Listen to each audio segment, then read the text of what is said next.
नमस्कार, एसटिभी च्याटमा यहाँलाई हार्दिक स्वागत छ। म प्रकाश गिरी। एसटिभी च्याटको आजको अङ्कमा हामी चर्चा गर्नेछौँ हाम्रो संसद विघटन, प्रतिनिधि सभा विघटन भइसकेपछि नेपालको राजनीति एकदम असरल्ल परेको छ र यति असरल्ल परेको छ कि सत्तारूढ दल विभाजन भएको छ र आरोप प्रत्यारोप त हामीले भनि नै राख्नु पर्दैन कि हरेक दिन मानिसहरूले नयाँ नयाँ शब्दहरू सुनिराखेका छन्, त्यो ढङ्गको आरोप प्रत्यारोप चलिराखेको छ। तर आजको अङ्कमा चाहिँ हामी चर्चा गरिन्छौँ यसको संवैधानिक व्यवस्थाको सन्दर्भमा। अदालतमा बहस भइराखेको छ। एउटा फैसला अदालतले के दिन्छ त्यो निकै महत्त्वपूर्ण छ र त्यसले दिने फैसलाको आधारमा नै नेपालको राजनीति कता जानेछ भन्ने कुरा त्यसले इङ्गित गर्नेछ र अदालतमा निश्चित छ कि त्यहाँ पक्ष छ विपक्ष छ, त्यहाँनेरि चर्चा बहसहरू भइराखेको छ।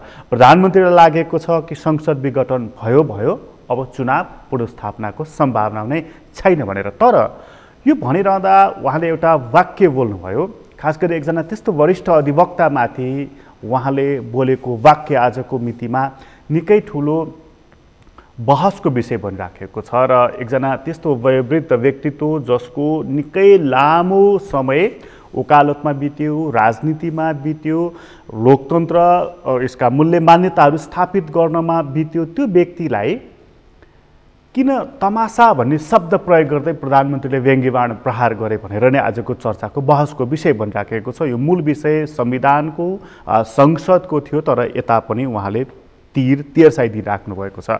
आजको अङ्कमा चाहिँ हामी प्रधानमन्त्रीको यो व्यङ्ग्यबाणले ती व्यक्तिलाई कस्तो असर परेको छ, प्रधानमन्त्रीको यो कदमले संविधानलाई कुन तहको आघात पुगेको छ, आजको अङ्कको हाम्रो मूल बसाइ यो रहनेछ। आज हामीसँग कुराकानीको लागि स्टुडियोमा तिनै व्यक्तित्व हुनुहुन्छ, वरिष्ठ अधिवक्ता कृष्णप्रसाद भण्डारी, तपाईँलाई स्वागत छ। धन्यवाद है। सबैलाई नमस्कार पनि मेरो तर्फबाट। हजुर, कति वर्ष गर्नुभयो हजुर? म चाहिँ 94 वर्षको, अहिले अब 4 महिनामा चाहिँ 95 सुरु हुन्छ। अबको 4 महिनापछि 95 वर्ष लाग्छ। वकालतै गर्न थाल्नु भएको चाहिँ कति वर्ष हो? मैले वास्तवमा चाहिँ के भन्नु चाहिँ म न्यायिक जजलाई बहुत ठुलो स्थान मान्दछु। म म्याट्रिकमा पढ्दाखेरि पनि म गाउँघरमा चाहिँ झगडाझगडी मिलाउँथेँ गर्दाखेरि। त्यसैले मेरो चाहिँ इच्छा चाहिँ मेरो स्वभाव चाहिँ न्याय नैतिर गऱ्यो। म 8 सालमा वास्तव हुनुहुन्छ भने 8 सालमा चाहिँ हाम्रो एउटा मुक्तारलाई लिएर काठमाडौँ बसेको भनेको चाहिँ मुक्तार भनेको इन्डियामा चाहिँ सानो वकिल एजेन्ट जस्तै मानिन्छ, उसलाई लिएर आएँ। 8 सालमा आएँ। त्यसमा मखनटोलमा हाम्रा केही वकिलहरूले चाहिँ वाचनालय भने चाहिँ संस्था खोलेका थिए। वाचनालय हो। अब तपाईँलाई वकिलको स्थापना जो हो नि नेपालमा, हाम्रो नेपालको वास्तवमा संशोधन छ भने हाम्रो न्यायिक प्रति हाम्रो कानुन नीतिलाई चाहिँ बडो राम्रो म मान्दछु। हेर्नुहोस् है, हाम्रो नेपालमा हाम्रो पूर्वजले जङ्गबहादुर होस्, राणा होस्, जो होस्, हाम्रो पूर्वजै मान्नु तिनीहरूलाई। अदालती बन्धको 16 नम्बरले के गर्यो भन्दाखेरि कुनैले न्याय खोज्न आयो भने उसले सहयोग बुद्धि पुगेन, भन्न सकेन, आफ्नो कुरा राख्न सकेन भने उसले कसैले अरूलाई पनि लैजान सकेर बहसमा अदालतमा लैजान सक्ने अवस्था हुन्छ। भने चाहिँ सहयोगी रूपमा लैजान सक्छ, छलफल गर्न चाहिँ लैजान सक्छ। त्यो जमानामा 1910मा जब चाहिँ मुल्की ऐन बन्यो, तर न्यायलाई तिमीले सकेनौ भने तिमी अरू जनतालाई पनि लिएर सक्छौ, अरू साथीलाई पनि लैजान सक्छौ न्यायको छलफल गर्ने। भने छलफलबाट चाहिँ न्याय गर्ने त्यो परिपाटी हामीले चाहिँ अपनायौँ। जब हरिप्रसादजी आउनुभयो, वास्तव हुनुहुन्छ भने जो अहिले जो मोडर्न हाम्रो त्यो वकिलको संस्थापन जो हो नि, त्यो हरिप्रसादजीले गर्नुभयो। कानुन थिएन यहाँ, उसलाई त्यही 16 नम्बर उहाँलाई त दार्जिलिङबाट ल्याइयो। हो, 16 नम्बर अनुसार चाहिँ उहाँले पक्राउनु पनि कति एउटा म जहिले पनि भन्छु, मान्छेलाई काम गर्दाखेरि एउटा उद्देश्य हुन्छ, इमान्दारिता हुन्छ, हुँदैन। हरिप्रसादजीले के गर्नु कि खोजिकन कुन निर्वाचित हाकिमहरू छन्, सुब्बा, खरदार, सुब्बा, यिनीहरूलाई खोजिकन ल्याउनु भयो। त्यसमा 15 बिष्ट भए, नारायण प्रसाद श्रेष्ठहरू भए, हेर प्रसाद उपाध्यायजी भए, यस्ता ठुल्ठुलो मान्छेलाई ल्याएर उहाँले वकिल भनिकन लगाउनु भयो। हेर्नुहोस्, मैले कति महानता हो। त्यस टाइममा म चाहिँ 8 सालमा पनि आएको थिएँ। मैले के देखेँ त्यो भन्दाखेरि वकिल र न्यायाधीश नग र मासु दुईटै दाजुभाइ जस्तो चाहिँ मैले व्यवहार देखेँ। हेर्नुहोस् है, बडो राम्रो मलाई चाहिँ झन् आकर्षण। एक त मेरो झगडा मिसाउने मेरो भावना, अब न्यायाधीशहरूको चाहिँ चाल र वकिलहरूको चाल देख्दाखेरि म चाहिँ धेरै आकर्षित र मोहित भएँ र मेरो चाहिँ विचार चाहिँ नि त्यहाँतिर लाग्यो। भाग्यले चाहिँ मलाई चाहिँ 11 सालमा आएँ काठमाडौँ गर्दाखेरि र काठमाडौँ आएपछि बसेपछि चाहिँ नि तपाईँको 12 सालमा ल कलेज खोल्यो अनि म ल कलेजमा पढ्न थालेँ। ल कलेजमा पढ्दाखेरि पनि म माने हाम्रो मधेसका झगडियाहरू ल्याएर वकिलहरूका म लैजान्थेँ गर्दाखेरि। त्यसैले मेरो जीवन चाहिँ सुरु भएको चाहिँ नि भन्दाखेरि 11 साल कार्तिकदेखि नै सुरु भएको। त्यो बेलादेखि तपाईँले यो करियर सुरु गर्नुभयो? हो, विधिवत जब चाहिँ मैले ल पास गरेँ, म पहिलो चाहिँ ल कलेजको विद्यार्थी हुँ, मैले पास गरेँ। अनि चाहिँ नि 2014 साल वैशाख 30 गते मैले अधिवक्ताको लाइसेन्स पाएँ 9 नम्बरमा। तपाईँभन्दा अगाडि 13 सालमै एकजना अर्को व्यक्तिले पाइन्छ भन्दैछु। मलाई कहिले कहिले बडो आश्चर्य लाग्दछ कि हाम्रो कहिले कहिले चाहिँ नि बडो आश्चर्य लाग्छ, हाम्रा मधेसका 3-4 जना मान्छेहरू जो पढे उनले इन्डियातिर गएनन्, इन्डियामा पढे, इन्डियामा उनका नाताको त सबै छन्।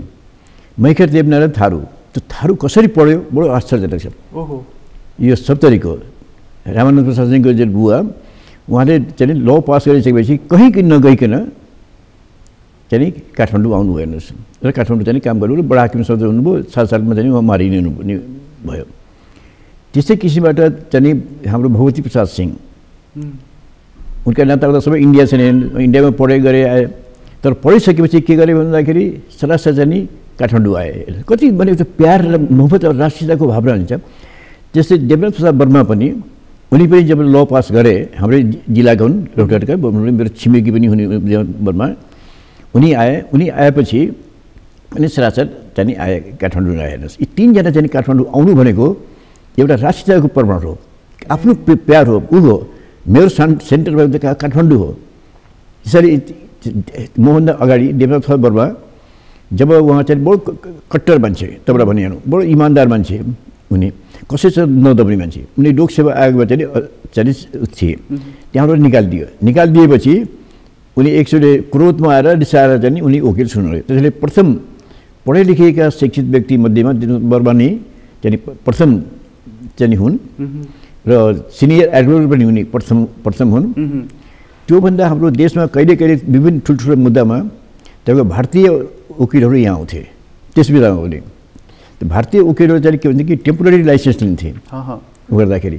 त्यो लाइसेन्स लिँदाखेरि गर्दा के भइदियो, त्यो लाइसेन्स लिए गए हिँडे गर्दाखेरि त मेरो स्थान चाहिँ 2 नम्बरमा पुग्यो। हुन त मेरो लाइसेन्स नम्बर 8 भए पनि जो टेम्पोररी लाइसेन्सबाट गइसकेपछि त्यसले प्रथम चाहिँ देवनाथ वर्मा हो, 2 नम्बर चाहिँ म हुँ, 3 नम्बर चाहिँ हाम्रो बनारसी महतो पनि हुनुहुन्छ।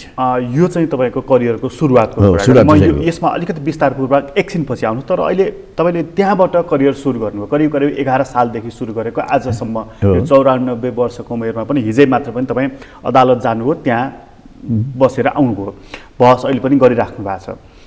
तर मुद्दा के परेको छ भन्दाखेरि संसद विघटन यो संविधान अन्तर्गत गर्न पाइन्छ कि पाइँदैन भन्ने मुद्दा परेको छ।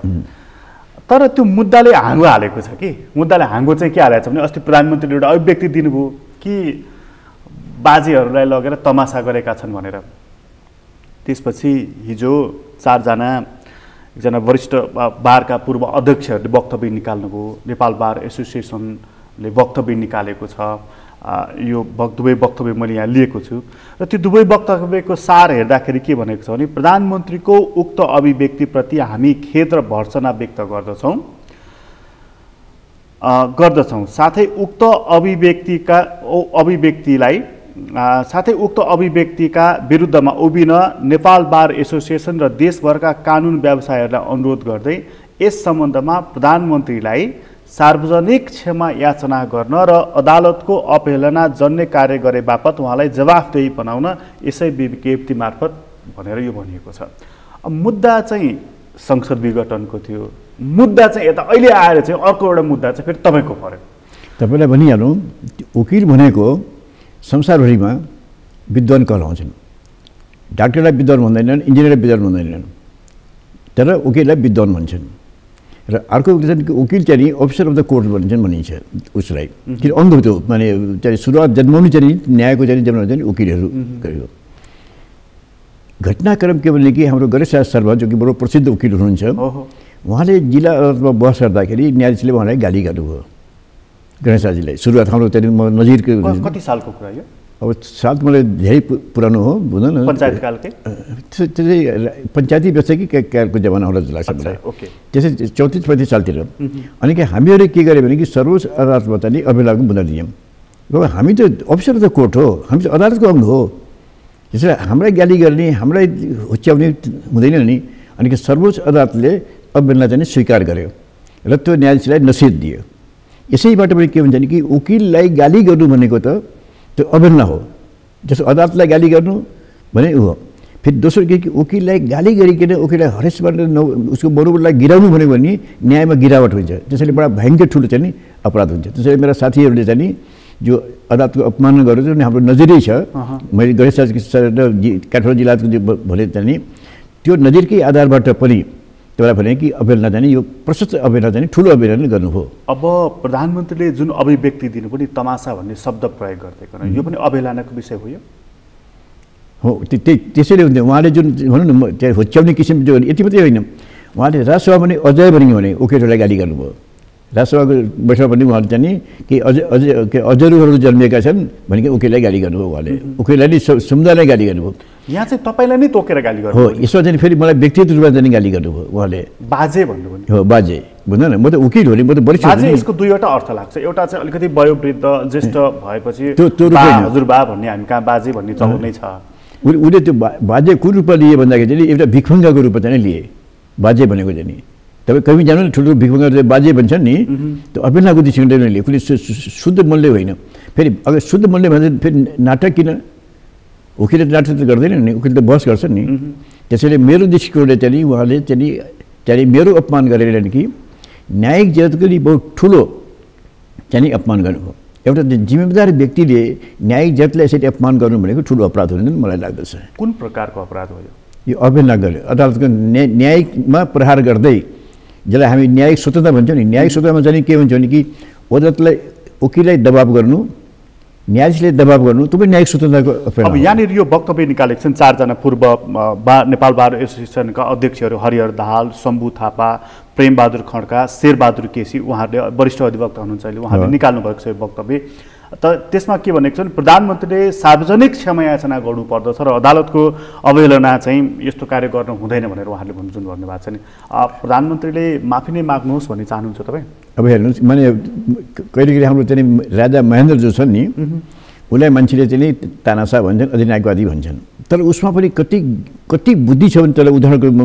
दिन्छु हजुर मैले विशेष प्रसाद कोइराला र भरत शमशेरको रिट दायर गरेँ हेर्नुहोस् 2004 सालको संविधान व्यक्ति संविधान ऐन अन्तर्गत दायर गरेँ उसले तुलसी गिरीलाई के खटायो भन्दाखेरि यो मान्छे निडर छ यो मान्छे चाहिँ विद्वान छ यसलाई चाहेको पद दिनु त्यसै बेला चाहिँ मलाई चाहिँ प्रधान न्यायालयमा लैजाने चाहिँ उसको सुरुवात थियो भन्दा कि एउटा तानाशाहले पनि त्यो प्रधान न्यायाधीश त्यसपछि खानु भएन त्यो मेरो जुन उद्देश्य नि मैले तर नि मलाई चाहिँ न्यायप्रति धेरै छ म न्यायालय चाहिँ सबभन्दा प्रथम अधिकार चाहिँ मान्दछु तर वकिल भन्दा त प्रधान न्यायाधीश भनेको न्यायाधीशहरू भन्दा पनि प्रधान मुख्य हो होइन म चाहिँ न्याय सम्पादनको सन्दर्भमा एउटा मूल्य मान्यता नै स्थापित गर्न सक्छ म चाहिँ के भन्छु भने कि न्यायाधीश भनेको एउटा सीमाभित्र रहन्छ वकिल भनेको एउटा वाइड हुन्छ फेरि न्यायाधीश भने किताब मात्रै होइन यो जनतामा पनि प्रवेश गरिरहेको हुन्छ गर्दाखेरि त्यसैले मैले जाने फेरि जस्तो कि मेरो जीवन जो छ नि म तपाईँलाई भने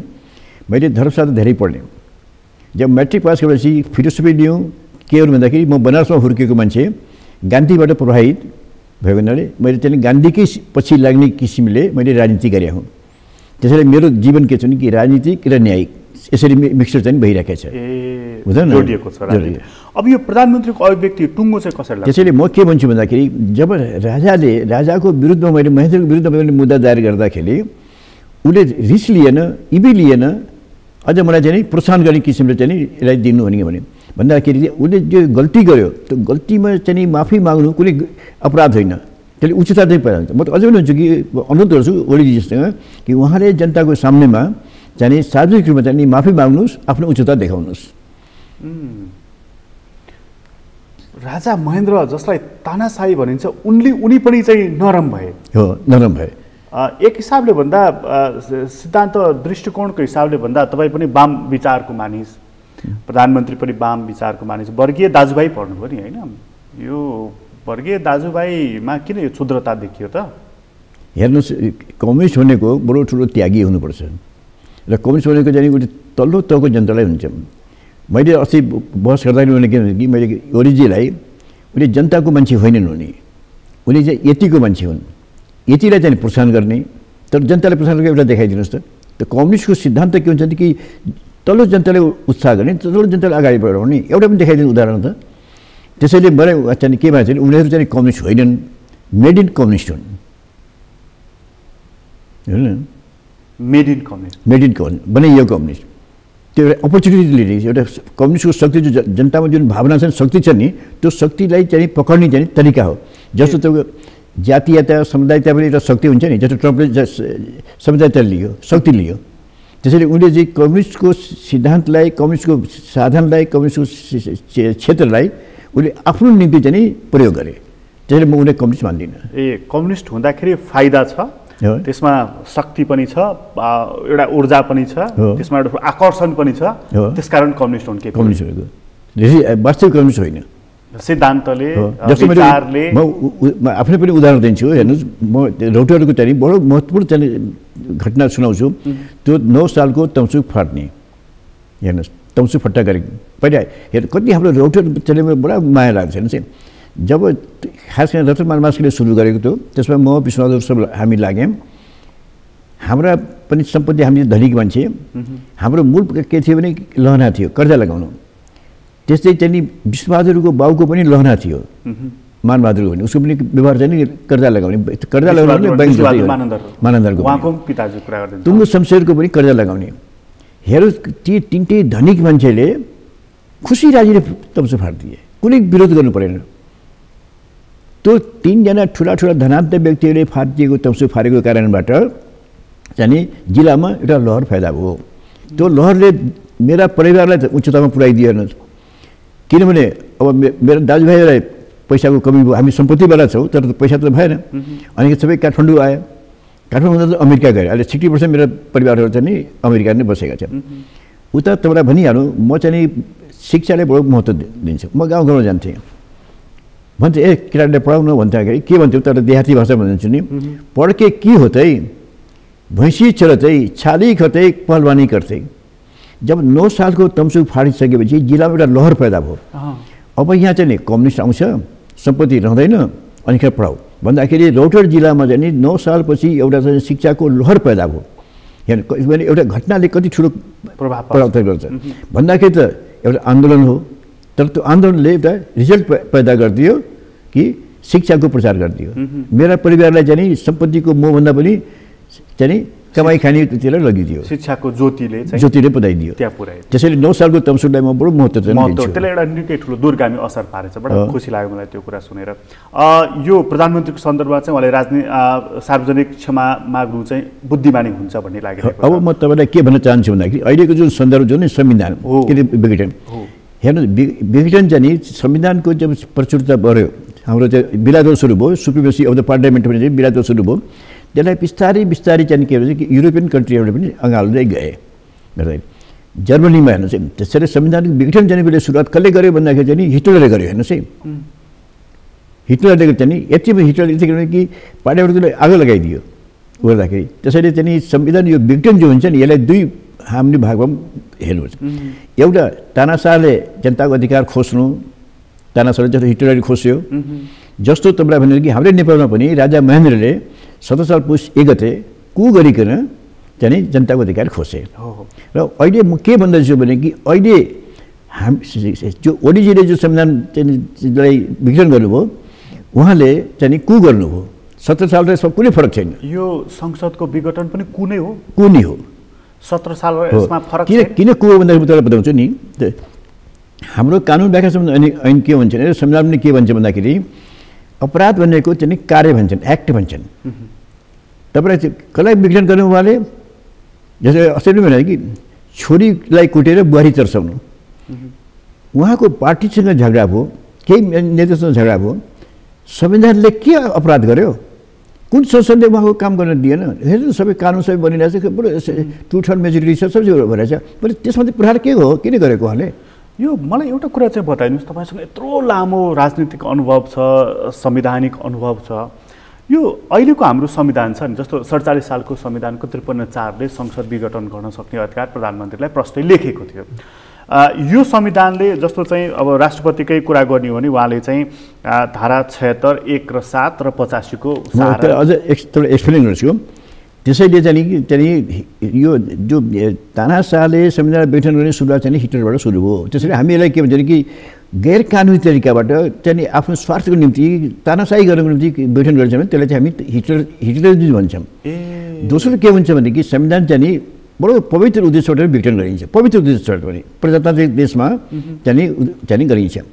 जस्तो चाहिँ कुनै प्रधानमन्त्री धेरै राम्रो छन्, उसले कुनै चाहिँ एउटा नयाँ प्रोजेक्ट राष्ट्र उत्थानको निम्ति चाहिँ कुनै प्रोजेक्ट तयार गर्यो, योजना, तर उनका साथीहरू चाहिँ कन्जर्भेटिभ हुन्छन्, दक्यानुसेर हुन्छन्, काम गर्न दिँदैन पार्लियामेन्टले। त्यसैले अब के हुन्छ कि ल let us go to the people, let us go to the people भन्ने बित्तिकै चाहिँ अनि विघटन गर्छ। संविधान विघटनको अहिले पनि इतिहास हेर्दाखेरि तानाशाहीले पनि संविधान विघटन गरेर जाने कु गरे, प्रजातान्त्रिक र देशको सुधार गर्ने मान्छेहरूले पनि संविधानलाई विघटन गरे होइन, गरेछन्। दोस्रो के भन्छ भने कि जब चाहिँ विधायिकामा टर्माइल भन्छौँ हामी, एउटा त प्रोसेस अफ द डेभलपमेन्टबाट पनि विघटन गरिन्छ, आइडिया मिलेन गर्दाखेरि टर्म विघटन गरिन्छ, त्यो चाहिँ बडो राम्रो विघटन हो। अर्को चाहिँ टर्माइल भन्छौँ हामी पार्लियामेन्टमा, त्यहाँ मारापिट दङ्गा हुन सक्छ, त्यो टर्माइल पनि विघटन गरिन्छ। तेस्रो के हुन्छ भने कि जब सरकार बन्न सकेन भने तब पनि विघटन गरिन्छ। जस्तो हाम्रो 76 नम्बर छ नि, त्यो प्रोसेस हेर्नुहोस् न, 1 नम्बर 2 नम्बर 3 नम्बर गर्दाखेरि 5 नम्बरमा जब सकेनन् तब चाहिँ अब सरकार त चलाउनु पऱ्यो, राष्ट्रले विघटन गर्छ। यी सब प्रोसेस चाहिँ हो। हाम्रो यहाँ के भनिदियो भने कि मैले कु भनिरहेको छु, के भनिरहेको छु भन्दाखेरि उहाँको लिखित जवाब तपाईँ पढ्नु होला। के भन्नुभएको छ भने कि ममाथि चाहिँ अविश्वासको प्रस्ताव ल्याउने भयो। हेर्नु मैले कति कानुनलाई चोर्नु छ, उहाँले कति जालसाजी गर्नु छ। उहाँले 9:30 बजे चाहिँ मन्त्रीमण्डल बोलाउनु, 9:30 बजे बोलाउनु, 8 बजे सुरु गर्नुभयो, जबकि अदालत खुल्छ 10 बजे खुल्छ। अच्छा, तपाईँले प्रोसेस हेर्नुहोस्, प्रोसेस के हुन्छ भने कि जब कुनै प्रस्ताव आउँछ भने मुख्य सचिव कहाँ जान्छ त्यो प्रस्ताव, अनि मुख्य सचिवले चाहिँ नि प्रस्ताव पेस गर्छ। भन्दाखेरि त मुख्य सचिव त आएकै छैनन्, 10 बजे नै आउने कुरा हुन्छ, कति यति छिटो किन हो? त्यसो गरी सबभन्दा महत्त्वपूर्ण चित्रमा बताउँछु, अरू कुनै कुरा नगर्नुहोस्। अहिले हामी अदालतको जुन मुद्दामा गरिरहेका छौँ नि, एउटै पोइन्ट तपाईँ चाहिँ पक्र्नुहोस्, हेर्नुहोस् है।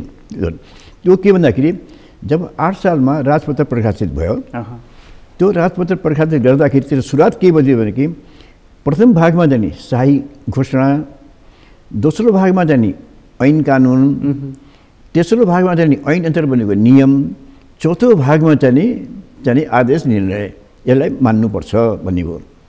विश्वप्रसाद कोइराला भर्सेस चाहिँ राजाको जो संविधान, जो राजाले चाहिँ संसदीय संविधान दिने भयो। अनि होइन हामी त गणतन्त्र संविधान चाहिन्छ भनेको विश्वले जुन मुद्दा दायर गरे, हाम्रो चाहिँ शम्भुप्रसाद गेवालीले के बहस गरे, यही बहस गरे। त्यहाँ के भयो भने कि कुनै कुरा पनि जब राजकीय चिज, सरकारी चिज चाहिँ राजपत्र प्रकाशित हुँदैन भने त्यो मान्यता हुँदैन। गर्दाखेरि उसले के भने कि यो राजाले जो बोलेको शब्द हो त्यो मान्यता छैन, किनकि राजपत्र प्रकाशित छैन।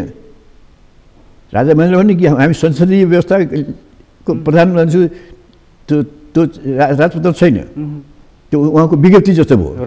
त्यो राजपत्रमा यदि आएको छैन भनेदेखि बोलीको मान्यता भएन। त्यो हाम्रो अदालतकै चाहिँ भनेको छ नि। त्यसै मैले के भन्छु भन्दाखेरि चाहिँ हाम्रो जब चाहिँ एक त जालसाजी गरे, बनावटी गरेर चाहिँ लगेर चाहिँ बुझाइदिए। विद्यादेवीले के गरे भन्दाखेरि त्यसलाई स्वीकारेर विज्ञप्ति प्रकाश गरे। यो चाहिँ नि विज्ञप्ति हो, विज्ञप्ति हो भनेको। यो जबसम्म राजपत्रमा आउँदैन त्यो हुँदैन। अनि फेरि प्रश्न के आयो भन्दाखेरि राजपत्रमा आयो नि त, जस्तो म भन्दैछु तपाईँलाई। अनि हामीले त्यो प्रश्न उठायौँ, राजपत्रको कुरा उठायौँ।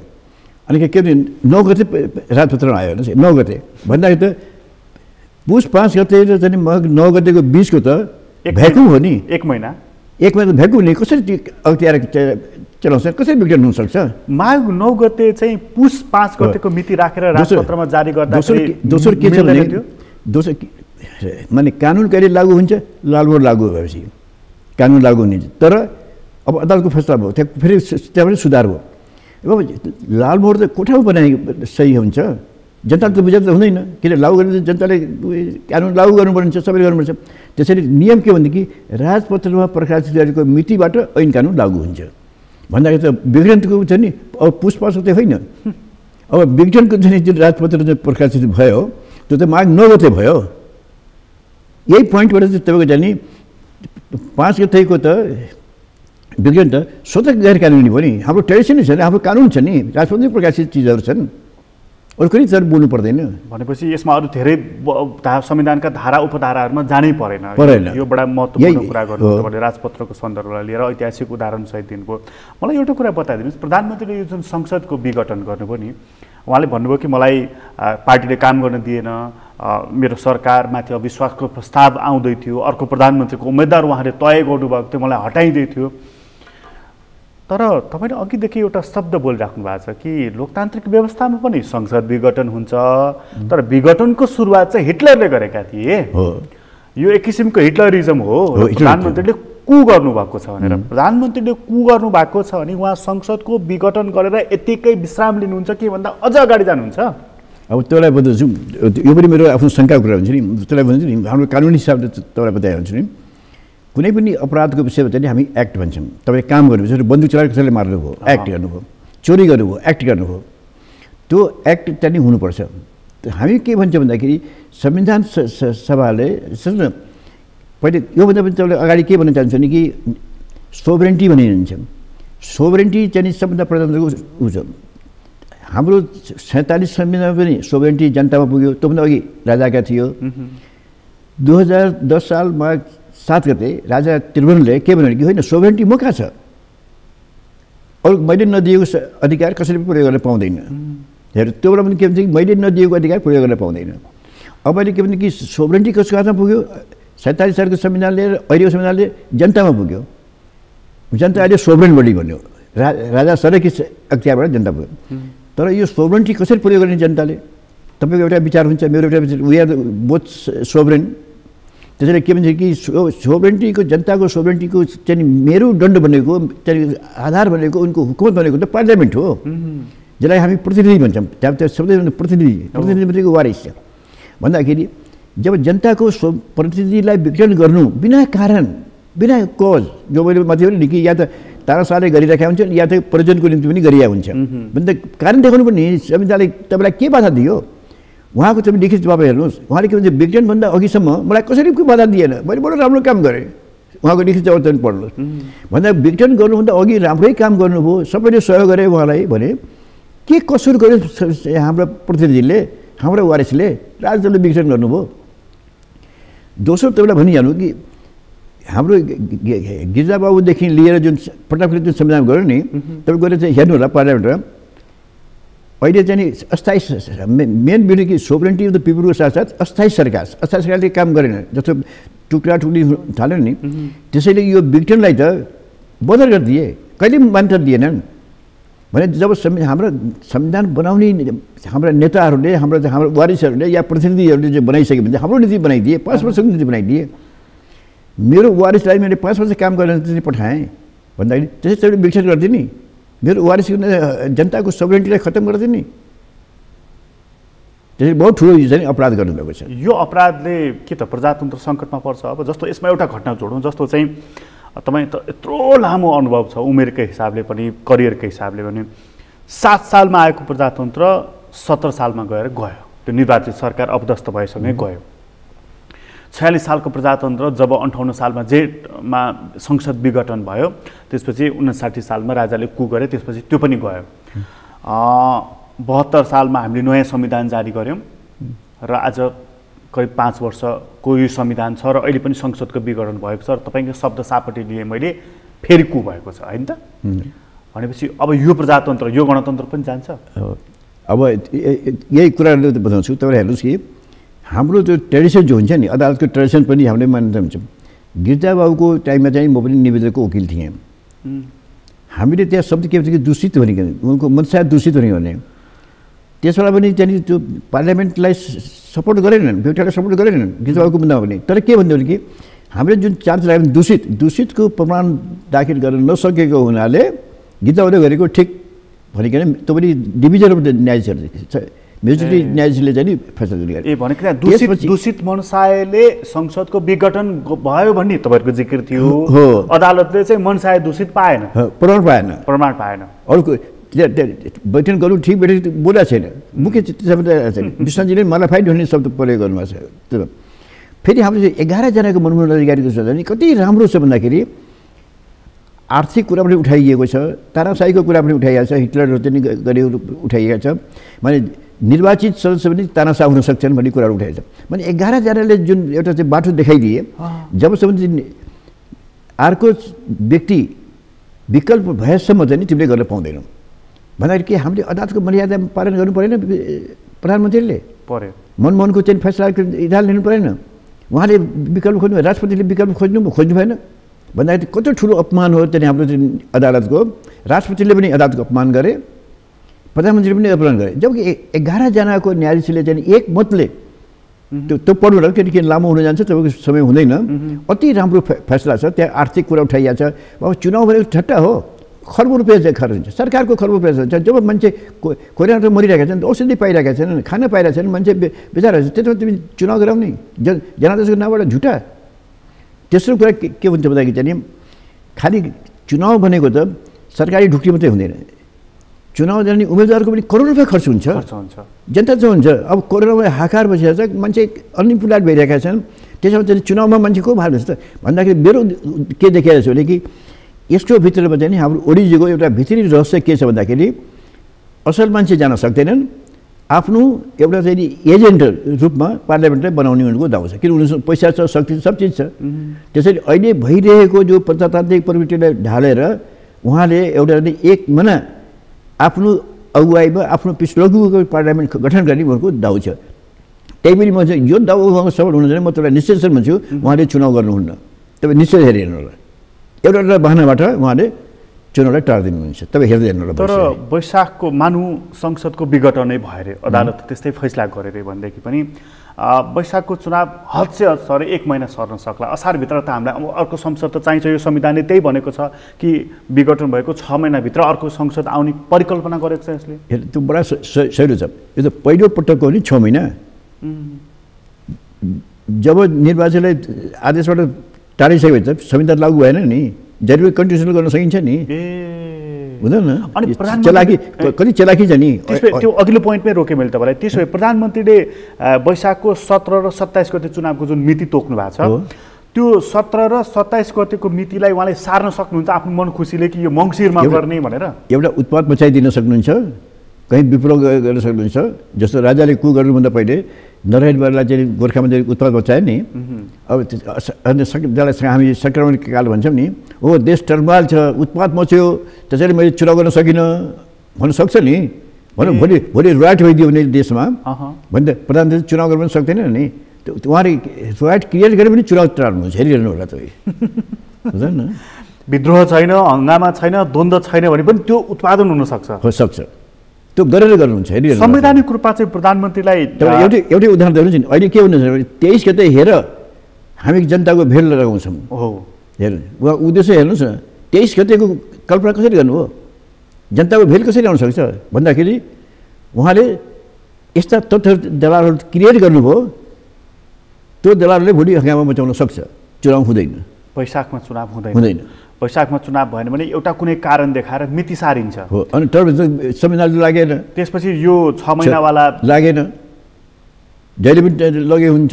अनि यो संविधानको के हुन्छ त हालत त्यसपछि? होइन, मैले यसो भएको छु नि, मैले त्यहाँनिर अस्ति एउटा इन्टरभ्यूमा भनेको थिएँ, जब तपाईँ संविधानलाई पालन गर्नुहुन्न, त्यसको मर्यादा राख्नु, त्यसको आदर्शलाई राख्नुहुन्न र जनताको सोभरेन्टीलाई स्वीकार गर्नुहुन्न भने त्यो संविधान किन काम लाग्ने? त्यसलाई जलाइदिए पनि हुन्छ।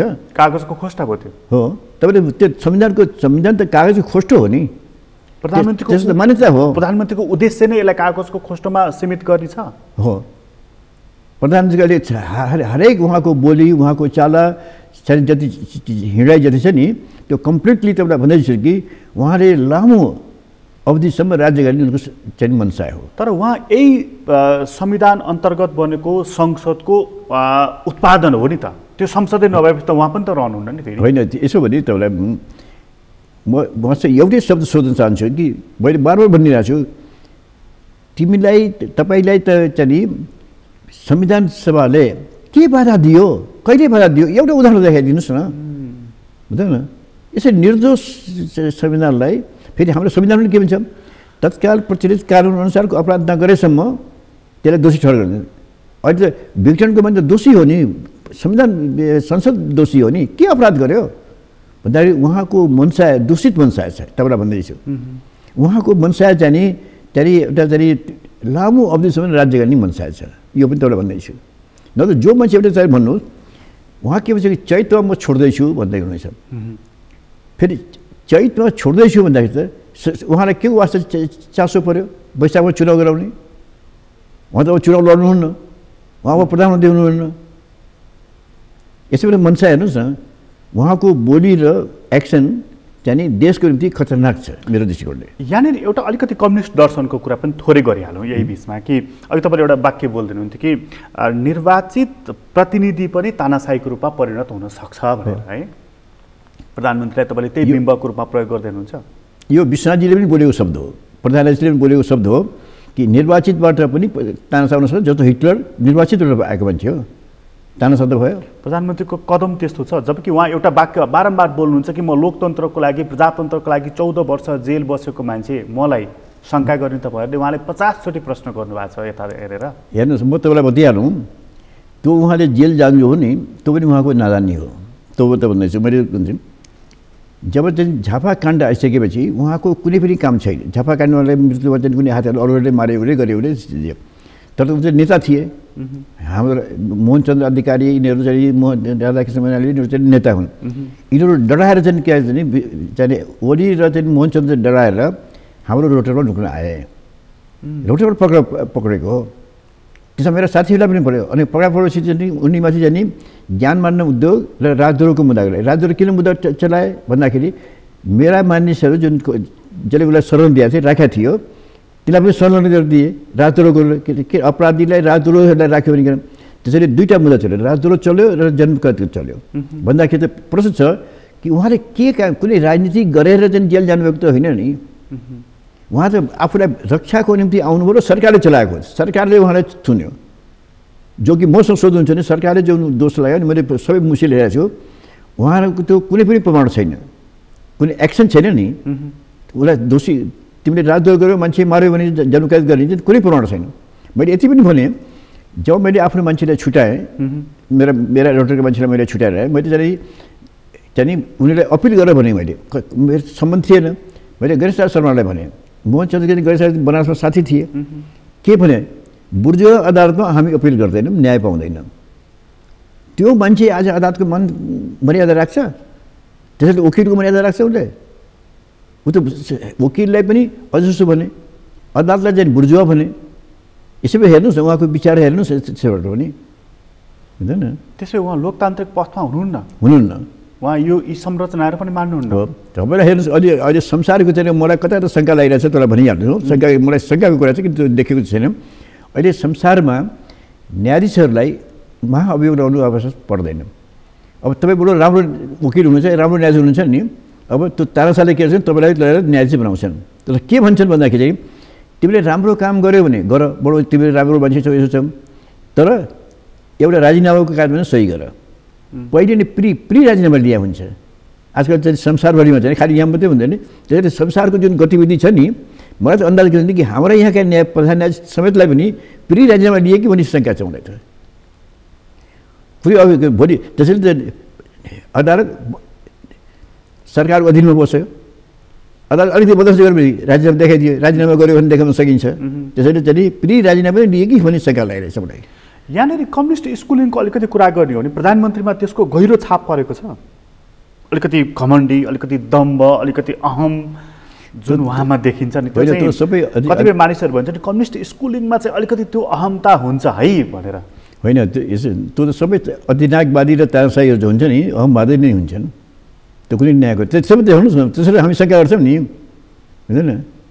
गर्दाखेरि उनीहरू किन जस्तो मैले राजा महेन्द्रको उदाहरण दिएँ नि राजा महेन्द्रमाथि मैले मुद्दा दायर गर्दाखेरि उसले त अहमता त देखाएन नि अहिले मलाई दया देखायो तपाईँसँग पछि रिसिभी लिएनन् राजा महेन्द्र दिएनन् यति मात्रै होइन दोस्रो पटक पनि मलाई परेको छ एकाडेमीको मुद्दा पनि मैले गरेँ किसानलाई उठाएर हेर्नुहोस् है राजाले विष्णुलाई खटायो यो मान्छेले अघि पनि मलाई मुद्दा दियो अहिले पनि मुद्दा दियो चाहेको पैसा दिनु हेर्नु किसानलाई मागेको पैसा दियो राजाले त्यो उदारता हो मैले एउटा चाहिँ राजा जो स्वयं शक्तिमान छन् त्यसमा उदारता छ भने त यी त जनताबाट जन्मिएको मान्छे हो उदारता कहाँ हो यिनको अघि तपाईँ भन्नुहुन्थ्यो नि कम्युनिस्ट भनेको चाहिँ असल मानिसबाट पनि अझ असल मानिस हो चाहिँ त्यो कम्युनिस्ट हुन्छ त्यो त मैले भन्दैछु नि अनि कसरी त फेरि यत्रो विचारमा सिद्धान्तमा एउटा कुरा व्यवहारमा अर्को कुरा कसरी कसरी कसरी यत्रो होइन मैले चाहिँ भने कि मैले चाहिँ ओलीजीलाई म कम्युनिस्ट मान्दिनँ किनभने उनले चाहिँ कम्युनिस्टकोलाई एउटा चाहिँ स्रोत बनाए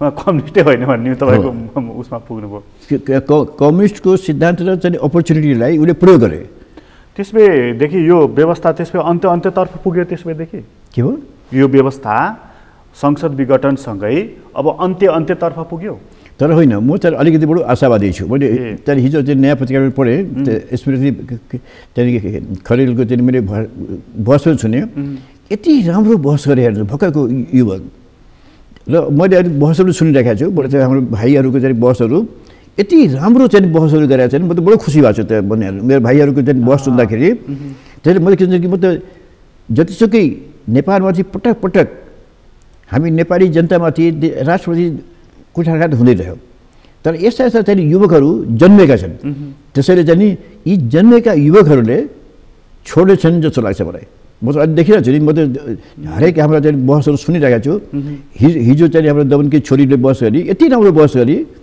हुँदैन त्यसैले त हामी त चाहिँ एउटा चाहिँ राम्रो शुभकामना पनि म देखिरहेको छु राम्रो उदय पनि देख्छु निराशा मात्र सिल्भर लाइनिङ देखिरहेको म त के भन्छु म त अभ्यस्त मान्छे छु नि तपसुक फारेर चाहिँ उन्नतिमा पुग्नु त्यसैले यो ओलीजीले यो देशलाई कल्याण गर्यो भन्छु म कि एउटा जागरण पैदा गरिदियो तर संविधान अप्ठ्यारोमा परिसक्यो नि एकदम चेपुवामा परिसक्यो नि त त्यसपछि त्यसलाई मेरो दृष्टिकोणले चाहिँ संविधानले अप्ठ्यारो पार्न सक्दैन नि जस्तो लाग्छ मलाई प्रधानमन्त्रीको कदमले हो यिनले त गरे प्रधानमन्त्रीले संविधानलाई खाइदिए तर भनिहाल्छ नि तर जनता अहिले जागेका छन् युवा वस्तु जागेका छन् त्यसैले छोड्लान् जस्तो मलाई लाग्दैन यो धेरै कुरा त अदालतमा निर्भर छ अहिले त राजनीतिक मानिसहरूको हातमा छैन नि यो कुरा त हेर्नु मैले त भने कि मलाई चाहिँ अलिकति वास्तव हुनुहुन्छ नि कि अब आँखाले देखेको होइन पढाउनु होइन मलाई कता कता चाहिँ राजीनामाहरू लिएका छन् कि अदालत पनि बिचरा चाहिँ बेसहारा भइसक्यो जस्तो लाग्छ अन्त कन्ट्रोल अफ द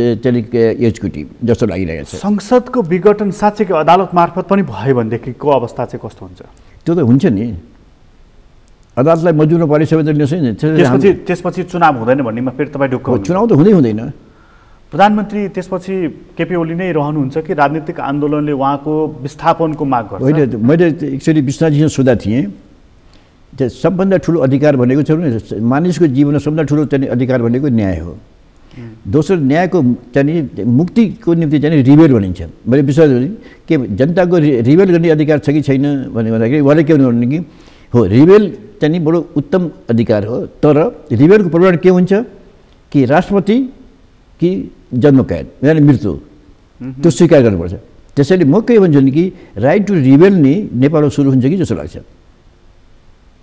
त्यसो गर्दाखेरि पनि संविधान अप्ठ्यारोमा पर्ने पनि हो संविधान अप्ठ्यारो होइन संविधान अप्ठ्यारो पर्दैन नि फेरि त्यसले रिभाइज गरेर सकिन्छ एक थरी मानिसहरू चाहिँ यो जो कन्स्पिरेसी थ्योरीमा विश्वास गर्छन् तिनीहरू के भन्छन् भने नि सरकारकै विस्थापनको लागि यत्रो विग्रह गरिएको हो भने यो पोइन्टमा रोकिन्छ संविधानकै विस्थापनको लागि यो विग्रह भएको खास गरी बाह्य पक्ष पनि जोडेर हो भने चाहिँ नि विघटनबाट धेरै पर जान्छ र ठुलो मारमुङ्ग्री नेपालमा चल्छ हामीले देशको उदाहरण देखाउँछु जब राजा महेन्द्रले कु गरेकी चाहिँ हाम्रो संविधानलाई खाइदिए प्रजातन्त्रले खाइदिए जब 46 सालपछि चाहिँ जब प्रजातन्त्र आइसकेपछि त फेरि रिभाइभ त भयो नि त्यो पार्लियामेन्ट त फेरि रिभाइभ भयो नि त्यसले चाहिँ हामी रिभेल गरेर पनि पार्लियामेन्टलाई रिभाइभ गर्न सक्छौँ उदाहरण छ नि हाम्रो त आत्तिने कुरा छैन तर मलाई कहाँ कहाँ शङ्का हुन्छ कि हाम्रा युवकहरूले रिभेल गर्छन् for the good not bad एउटा त्यो सङ्केत देखिराख्नु भएको छ के हो कि रिबेलको एउटा विद्रोह? त्यसैले मैले के भनिरहेको छु कि देशलाई टर्नओभर गर्नमा रिबेलमा चाहिँ खरिदमा पार्नमा चाहिँ अहिले अदालतको बहुत ठुलो जवाबदेही छ। त्यसैले म अदालतसँग बराबर अनुरोध गर्छु, देशलाई खरालमा नहाल। यो निश्चय तपाईँलाई भन्दैछु कि तपाईँले अगर अदालतले चाहिँ पुनर्स्थापना गरेन भने यो देशमा रिबेल हुन्छ, अर्को अल्टरनेटिभ छैन। किन एकातिर चाहिँ नि ओलीको तानाशाही हुन्छ भने अर्को त जनता त बाँच्न चाहन्छन् नि, प्रजातन्त्रलाई रक्षा गर्न चाहन्छन् नि जनता। त रिबेल त द्वन्द्व हुन्छ। तर एक थरी मानिसहरू खास गरी प्रधानमन्त्रीसँग निकट मानिसहरू के भन्छन् भने बाबा संसदको विघटन भएको हो, बाँकी संविधान यथावत छ, अरू इन्स्टिट्युसनहरू यथावत छ, कसरी कु भयो? यो मान्छेको यसलाई कुन रूपमा लिन्छु भन्दाखेरि मान्छे त छ तर मुर्दा छ, प्राण छैन। संविधानको प्राण भनेको त त्यसको मर्यादा हो नि, मान्छे गरेर हुँदैन नि। या त्यसले भन्नु संविधानलाई कमामा राखेर त हुँदैन नि, जस्तो मान्छे पनि कमामा पर्न सक्छ नि। त्यसैले संविधानलाई कमा राखेर मर्यादा गरेको छैन भन्नु पाइँदैन नि। भनेपछि मान्छे त छ, प्राण छैन। हो, देखाइदियो न। अब म अझै पनि छु नि, अझ तपाईँलाई भन्छु हेर्नु, हाम्रो संविधान पढ्नुहोस्। संविधान र कानुनको अन्तर्गत राष्ट्रपति पनि बस्नुपर्छ भनेर भनिन्छ। एउटै छुटको लागि चाहिँ अदालतले दिएको छ। अदालतले के जस्तो नि संविधान, कानुन र न्यायिक मर्यादा दिएको छ, जसलाई रेसिड्युअल पावर भन्छ। उहाँले भन्छ हामीलाई रेसिड्युअल पावर छ भन्छ, सङ्घीय पावर छ भन्छन्, सबै गलत हो। भन्दाखेरि उहाँले त सीमा छ, एउटा कर्पोरेट बडीको त एउटा सीमा हुन्छ, त्यो कानुन र संविधान भन्दाखेरि कुन देखाइदियो कानुन र संविधान उहाँले बिग्रिनु भएको। तर संसदको पुनर्स्थापना नै भयो अरे भनेदेखि पनि विग्रह त फेरि त्यहाँ पनि हुन्छ नि त। मेरो विचारले विद्रोह हुन्छ र विद्रोहको जवाबदेही चाहिँ अदालत हुन्छ। भन्दाखेरि विघटन भए पनि विद्रोह हुने भयो, पुनर्स्थापना भए पनि विद्रोह हुने भयो। होइन, पुनर्स्थापना विद्रोह हुँदैन। पुनर्स्थापनामा विग्रह त हुन्छ नि। विग्रह किन हुने भने यहाँ पार्टीको आधिकारिकताको कुरा हुन्छ, प्रधानमन्त्री हटाउने कुरा हुन्छ, राष्ट्रपति हटाउने कुरा हुन्छ, भयङ्कर पो हुन्छ त। होइन, यो दृष्टिकोणले म स्वीकार गर्छु कि यो माइल्ड विद्रोह हो। विघटन भन्दा पुनर्स्थापना चाहिँ माइल्ड हुन्छ। हो, फेरि माइनरमा चाहिँ सुधारक विद्रोह हो। त्यो विद्रोह चाहिँ टर्बल विद्रोह। यो प्रधानमन्त्रीका निकट मानिसहरूको शब्द चाहिँ के छ भने माछा बजार हुन्छ त्यो त हुन्छ त्यो संसद। जब पुनर्स्थापना हुन्छ त्यो माछा बजार जस्तो हुन्छ, खरिद हुन्छ, बिक्री हुन्छ, हिजोको जस्तै होटलमा सांसद थुन्ने काम हुन्छ, दुनियाँ हुन्छ भन्छ। तपाईँलाई भने जो अहिले सांसद बिक्रीको त्यो नि जब अहिले चाहिँ हाम्रो संविधान बनाउँदाखेरि हाम्रा नेताले के सोच्यो भनेदेखि एउटा स्थिर सरकारको कल्पना गरे, दोस्रो बिक्री रोक्ने गरे। विघटन चाहिँ बिक्री हुन्छ। अलिक गएर प्रदर्शन जानुबाट सांसद बिक्री भइरहेको छ, त्यसैले बिक्री रोक्नलाई नै विघटनलाई रोक लगाइयो, बुझ्दैन। त्यसैले हामी भन्छौँ कि विघटन नगर, संस्थालाई बचाऊ, हाम्रो मूल छ नि सिस्टमलाई बचाऊ।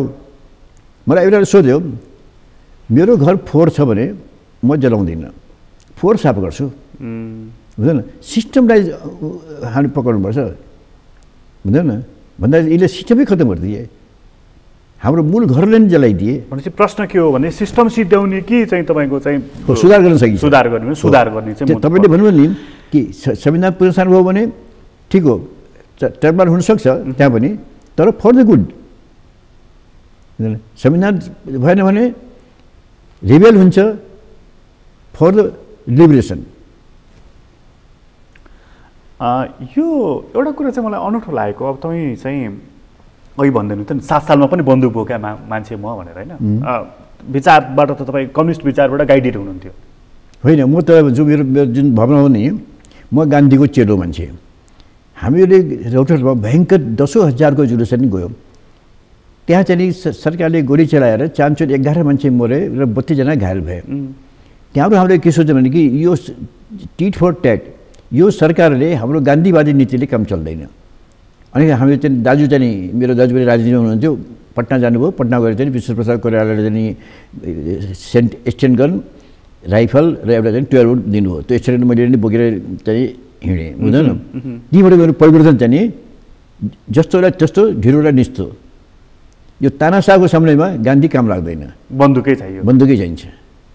अनि बोक्नुभयो, हो परिवर्तन भयो 7 सालको। हो, तीबाट माने मानसिक परिवर्तन भएको। मलाई एउटा कुरा बताइदिनुहोस् न, जस्तो चाहिँ हाम्रो यो कम्युनिस्ट पार्टीको चाहिँ मलाई एउटा रोचक लागिरहेको, जस्तो चाहिँ धेरै पुरानो कुरा मलाई त्यति धेरै थाहा भएन, किताब पढेर चाहिँ थाहा छ तर अनुभव त्यो भएन। तर पछि एमाले माले फोड्दाखेरि यो लेभलमा तिक्तता भयो कि यो लेभलमा आरोप प्रत्यारोप भयो कि त्यहाँ राजनीतिक भाषाहरू नै प्रयोग भएका थिएनन् त्यहाँनिर भयङ्कर राजनीतिक भाषाहरू अहिले पनि यो जुन नेकपा विभाजनको यो सङ्घारमा अथवा यो चरणमा रहँदाखेरि त्यहाँ प्रयोग भएका शब्दहरू राजनीतिकबाट अराजनीतिक छ। पुरानै कुरा गर्ने हो भने पुष्पलाललाई गद्दार भनेको त प्रष्टै छ, लाल गद्दार अहिले पनि चलिरहेका शब्दहरू छँदै नै छन्। यो किन कम्युनिस्ट पार्टीमा जस्तो 59मा कङ्ग्रेस फुट्दाखेरि त्यो लेभलमा गाली गलौज गरेनन् उनीहरूले? म चाहिँ दुई चारजना कम्युनिस्टलाई बडो सम्मान गर्छु, तर उनीहरू पुष्पलाल भयो, तुलसीलाल भयो, विष्णुबहादुर भयो, यिनीहरू भयो। तर जति पुष्पलालले दुःख पाए, म बनारसमा आइमा पढ्दै थिएँ गर्दाखेरि यो त बिचरा के हुन्छ कि नेपालबाट दुईवटा ट्रेन जान्थ्यो बनारसमा, एउटा कटिहारबाट सुरु हुन्थ्यो, एउटा गोरखपुरबाट सुरु हुन्थ्यो। त्यो रेलमा चाहिँ उनी स्टेसनमा गएर चाहिँ त्यसबाट एक आना दुई आना चार आना धेरै महत्त्व हुन्थ्यो, मागेर खान्थ्यो बिचरा पुष्पलालले। त्यो पनि देखेको छु नि। यसरी एउटा त्याग र तपस्याबाट खडा गरेको चाहिँ पुष्पलाल जस्ता मान्छेहरूले खडा गरेको उसलाई आज यी चाहिँ अवसरवादीहरूले चाहिँ ध्वस्त गरिदिए। तिनै पुष्पलाल लाल गद्दार पनि हुँदैन र उसलाई चाहिँ यति छ कि त्यो पुष्पलाल चाहिँ नि दलाल बनिदिएन चाहिँ। तर पछि माफी मागे, हुँदैन त्यसरी मागेका थिएन। त्यसले यसरी चाहिँ कम्युनिस्टको जडो जो हुनुहुन्छ नि, म चाहिँ त्याग र तपस्यालाई दुःखमा खडा भएको छ, यसलाई चाहिँ बचाउनुपर्छ। त्यो गाली गलौज चाहिँ किन एकदम राजनीतिक शब्द प्रयोग गरेर किन हुन्छ? अलि हाम्रो यो चाहिँ तपाईँले मेरो चाहिँ के हुन्छ कि हाम्रो नेपाली एउटा के छ भने कि जसले हामी डेढ अकडी भन्छौँ, सब विद्वान मान्छे हुन्छ, त्यसरी चाहिँ अलिक स्वार्थी मान्छे नेपालीहरू छन् तर भन्दैछन्। त्यसरी अब पुष्पलाल अगाडि बढ्दियो भने त म अगाडि बढ्दिनँ नि, मैले पुष्पलाललाई गाली गरेर डाउन गरेर नि म अगाडि बढ्छु, यो भावना हाम्रो छ। अहिले पनि त्यो गाली गलौज छ। अहिले त अब मानिसहरू पढाइ लेखा पनि भए, यत्रो विश्व संसार देखेका छन्, अभ्यासहरू संसारका देखेका छन्, हामी कहाँ पनि अरूभन्दा आफूभन्दा अरूको सभ्य अबल मानिस पनि देखेका छन्, र पनि अहिले पनि गाली गलौज छ। हो त्यो छ, हाम्रो बानी हो। प्रधानमन्त्री अस्ति गाली गरेको सुन्दै थिएँ मैले, फेरि प्रधानमन्त्रीलाई प्रचण्डजीले गाली गरेको सुन्दैछु म। मतलब यो चिज के हो? होइन तपाईँले नेपालको चाहिँ होइन, म त अमेरिका पनि खुब घुमेँ नि। मैले अमेरिका के देखेँ भने कुनै नेपालीसँग सोध्यो भने फलाना कस्तो, त्यो त बदमास छ। कहीँ मैले एउटा नेपालीले अर्को नेपालीको तारिफ गरेको मैले अमेरिकामा पनि देखिनँ। यो मेरो चाहिँ भन्दैछु, यो हाम्रो बानी छ कि अरूलाई गाली गरेर आफू सुप्रिमेसी देखाउने। नेपालीको चाहिँ एउटा क्यारेक्टर भन्नु, जिन भन्नु, जे भन्नु त्यही छ। उसलाई गाली गर्ने हो, म चाहिँ राम्रो मान्छे, म राम्रो मान्छे। त्यो प्रधानमन्त्रीमा पनि छ, अर्को पार्टीको अध्यक्षमा पनि छ, करिब करिब व्यक्तिमा छ, हरेक व्यक्तिमा छ। यसले त कहाँ पुर्याउँछ र हामीले? हजुर, यसले त हामीलाई कहाँ पुर्याउँछ र? होइन, त्यो विषय सुधार हुँदैन। जस्तो अहिले म त वास्तवमा चाहिँ जो मैले तपाईँलाई भने नि, मेरा भाइहरूले जुन बहस गरे त्यसबाट म त यति आशावादी भएको छु। हामीले तपाईँलाई भन्दैछु नि, नेपाल बारलाई हामीले सुप्रिम बनाएको थियो, यसको जडोमा सुरुदेखि नै। अझ पनि भन्छु कि नेपाल बार चाहिँ सुप्रिम इन द वर्ल्ड, तपाईँलाई भन्दैछु। अब फेरि समय त्यसलाई हुन जान्छ। अब चाहिँ म त के चाहिँ मेरो नेपाल बार चाहिँ नि again going to be supreme more. अहिले जो बहसको सिलसिलामा भाइहरूको तरिका देखेँ नि, त्यसले म त बरु आशावादी छु। म त खुसी हुनुहुन्छ? हो, म त सूर्य उदायो जस्तो लाग्छ मलाई त। अन्त्यमा नि अब हामीले यत्रो राजनीतिक कुरा, संवैधानिक कुराहरू गऱ्यौँ, मलाई एउटा व्यक्तिगत कुरा सोध्न मन लागेको तपाईँलाई। यो चाहिँ अन्यथा नमान्नु होला, उमेर 94 वर्ष छ, यत्रो लामो करियर छ। आज पनि तपाईँ लोकतन्त्रको लागि, लोकतान्त्रिक मूल्य मान्यता र संस्थाहरू स्थापित हुनुपर्छ भनेर अदालत पुगेर बहस गरिराख्नु भएको छ। नत्र के छ र मानिसहरू 60 वर्ष पुगेपछि बुढो भएँ म भनेर सिरकले यो जाडोमा सुतेर बसिराखेका पनि छन् नि त, हामीले देखेका पनि छौँ। तपाईँको त्यो समर्पण प्रति चाहिँ मेरो अगाध स्नेह छ। यो मानिसहरू भन्छन् नि म बुढो भएँ भनेर कुत्रुक्क भरेर बस्ने, तपाईँ यो 94 वर्षमा पनि यति स्वस्थ, यति फुर्तिलो, यसको कारण चाहिँ के हो? हेर्नु, दुईवटा कुरा त बताउँछु। म कम्युनिस्ट जो भयो नि, मैले घटना देखाइहालेँ, घटनाले म कम्युनिस्ट भएको। दोस्रो के छ भने कि मलाई कम्युनिस्टले बनायो पनि। हेर्नुहोस्, म त धनिक बाबुको छोरो हो नि, सानोको त चलाउनु नि। अब कम्युनिस्ट बनाएपछि के हो, चटाइमा सुत्न लगाइदियो, चटाइ ओढ्न लगाइदियो, हिँडाइदियो, डुलाइदियो, गरेर चाहिँ मलाई चाहिँ क्रियाशील बनाइदियो। त्यसैले म चाहिँ कम्युनिस्टको बडो आभार व्यक्त गर्छु। र त्यो क्रियाबाट चाहिँ के छ कि मलाई चाहिँ एक्टिभ बनाइदियो, सक्रिय बनाइदियो। सक्रियबाट चाहिँ शरीर भनेको चलायमान हुन्छ। दोस्रो चाहिँ मेरो आफ्नो दिमाग मैले के राखेको छु सिद्धान्त, म चाहिँ रिसाउने, टेन्सन गर्ने, एङ्जाइटी गर्ने, चिन्ता गर्ने म गर्दिनँ। म माइन्डलाई चाहिँ बडो फ्री राख्छु। त्यसैले स्वास्थ्यको निम्ति चाहिँ माइन्डलाई फ्री राख्नु पनि बहुत जरुरी हुन्छ लाग्दछ। दोस्रो चाहिँ म खानपिनमा बडो ध्यान दिन्छु। खान त म जे पनि खान्छु। तपाईँले अघि सोध्नु चिनी खानु भने म जे पनि खान्छु।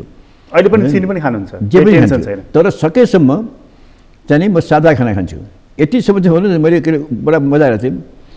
कोदोको चाहिँ नि खोले खान्छु। आजकल कोदो बडो उपयोगी हो। हामी पहिले कोदोलाई नोकरलाई खुवाउँथ्यौँ, अब त्यो कोदो गरेर खाएर चाहिँ म खान्छु। कोदोको खोले पहिले रोटी पनि होइन, खोले खान्छु। हेर्नुहोस् है, यो समयको परिवर्तन हो। यस्तै चाहिँ चिजहरू म खाना खान्छु सकेसम्म, सिम्पल खाना खान्छु। र मलाई सबभन्दा तपाईँलाई दुखिहाल्नु, म 1 मिनट पनि बस्न सक्दिनँ अहिले पनि। 24 घन्टा म राति 8 घन्टा चाहिँ सुत्छु, पढ्यो लेख्यो गर्यो काम गर्यो हुन्छ। म त 1 मिनट बस्नै सक्दिनँ। मेरो अहिले पनि म बुढो भएपछि बडो दुःख पाउँछु भन्ने भइरहेको छु, किनभने म बस्न सक्दिनँ। चस्मा पनि लाउनु भएको छैन? के चस्मा पनि लाउनु भएको छैन? हिँड्दा लाउनु, पढ्दाखेरि लाग्छ। हिँड्नमा कुनै समस्या छैन? त्यसैले चाहिँ स्वास्थ्यको निम्ति चाहिँ म बुढाहरूलाई भन्छु, हेर बुढाहरू, तिमीहरू मनोबल बढाऊ, काम गर, समय बित्छ, तिम्रो शरीर बन्छ, चलायमान हुन्छ, मर्नु त मर्नै छ नि एक दिन। त्यही हो मेरो सिद्धान्त। यो त युवाहरूलाई भन्नु पऱ्यो, तपाईँले कहाँ बुढाहरूलाई भनिराख्नु भयो? अहिलेको युवा कहाँ? मेरो साथीहरू बुढाहरू छन्, धेरै छन् नि, त्यसलाई भन्छु नि मनोबल बढाऊ। हस्, यहाँलाई धेरै धेरै धन्यवाद। धेरै समय दिनुभएकोमा। अब केही गल्ती उल्टी भएको पनि हुन्छ, तर म जनतासँग अझ पनि हात जोड्छु, देशलाई बनाऊ, हिम्मत गर। हेर्नुहोस्, अझ पनि भन्ने के भनिरहेको छु नि कि हाम्रो देश अति धनी देश छ, धेरै धनी छ, गरिब हामी छैनौँ। अब फेरि त्यसलाई भनौँ न, मैले दिल्लीमा पनि भनेको थिएँ, we are very rich, we are not poor भने मैले दिल्लीको एउटा फास्टफुडमा भनेको थिएँ। त्यसैले चाहिँ आम जनतासँग तपाईँको मार्फत चाहिँ म अनुरोध गर्न चाहन्छु, देश मेरो हो, हामी देशका हौँ, देश बनाऊ, यही हो मेरो अनुरोध हो। हस्, यहाँलाई फेरि पनि ल धन्यवाद है। आदरणीय दर्शकवृन्द, तपाईँलाई पनि धन्यवाद। आज हामीले कुराकानी गऱ्यौँ वरिष्ठ अधिवक्ता कृष्णप्रसाद भण्डारी। 94 वर्षको उमेरमा पनि लोकतान्त्रिक मूल्य मान्यता र संस्थाहरू जीवित रहनुपर्छ र देश बढ्नुपर्छ भनेर अहिले पनि लागिराख्नु भएको छ। सर्वोच्च अदालतमा बहस गरिराख्नु भएको छ। त्यस्तो व्यक्तित्वसँगको कुराकानी अहिलेलाई यति नै। एसटिभी च्याटबाट म प्रकाश गृहलाई बिदा दिन। सगरमाथा टेलिभिजन हेर्दै गर्नुहोला। नमस्कार।